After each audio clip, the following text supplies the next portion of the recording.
नमस्कार, स्वागत है आपका। पीटीसी न्यूज देख रहे हैं आप। हरियाणा का दिन भर का तमाम अपडेट लेकर एक बार फिर हम हाजिर हैं। मैं हूं आपके साथ धर्म प्रकाश। बुलेटिन की शुरुआत करेंगे रोहतक के पहरावर गांव की जमीन के मसले से।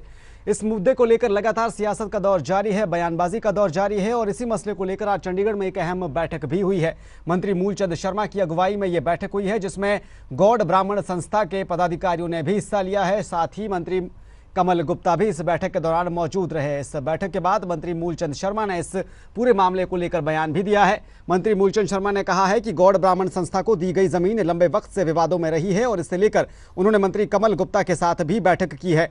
रोहतक के ब्राह्मण गौड़ संस्था के लोगों ने भी मूलचंद शर्मा से इस मसले पर बातचीत की और कहा कि संस्था के लोगों का पक्ष उन्होंने सुना है और रास्ता निकालने की कोशिश की जा रही है।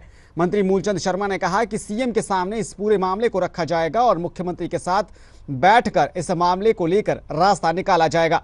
गौड़ संस्था को 15 एकड़ की यह जमीन लीज पर दी गई थी, लेकिन जमीन पर निर्माण कार्य न होने से नियमों के मुताबिक लीज खत्म हो गई और ब्राह्मण सभा के अनुरोध के बाद अब इस लीज को दोबारा बहाल करने की जद्दोजहद हरियाणा सरकार की ओर से की जा रही है, जिस पर संस्था के लोगों ने आज मंत्री मूलचंद शर्मा से चंडीगढ़ में मुलाकात की है।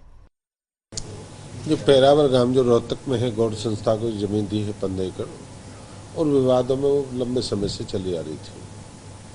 तो आज मुख्यमंत्री जी के दिशा निर्देश पर मुख्यमंत्री ने कमेटी बनाई थी, कमल गुप्ता और मेरे को, और हमने रोहतक के वो समाज के सभी लोग, ब्राह्मण समाज के जो जुड़े हुए थे, उनके वो क्या चाहते हैं उस बात को लेकर हमने मीटिंग की थी। जो उन्होंने बात बताई थी उन बातों पे सरकार विचार करके उनको रास्ता निकालेगी। और कैबिनेट मंत्री अनिल विज ने एक बार फिर पंजाब सरकार पर जुबानी हमला बोला है। संगरूर में हाल ही में हुए उपचुनाव में आम आदमी पार्टी के प्रत्याशी की हार को लेकर अनिल विज ने पंजाब सरकार पर और आम आदमी पार्टी पर ये जुबानी तंज कसा है। अनिल विज ने कहा है कि पंजाब सरकार को पंजाब की जनता पूरी तरह से नकार चुकी है। विज ने कहा कि ऐसा पहली बार हुआ है कि सीएम के अपने क्षेत्र से कोई चुनाव खुद सीएम की पार्टी का ही प्रत्याशी हार गया हो। विज ने कहा कि पंजाब की जनता ने 3 महीनों में ही पंजाब सरकार का रिपोर्ट कार्ड जारी कर दिया है और पंजाब की आम आदमी पार्टी की सरकार को पूरी तरह से नकार दिया है। इतनी जल्दी तो हमने आज तक किसी भी पार्टी की पॉपुलैरिटी को कम होते हुए नहीं देखा कि मुख्यमंत्री की सीट है, एमपी वो खुद वहां से पहले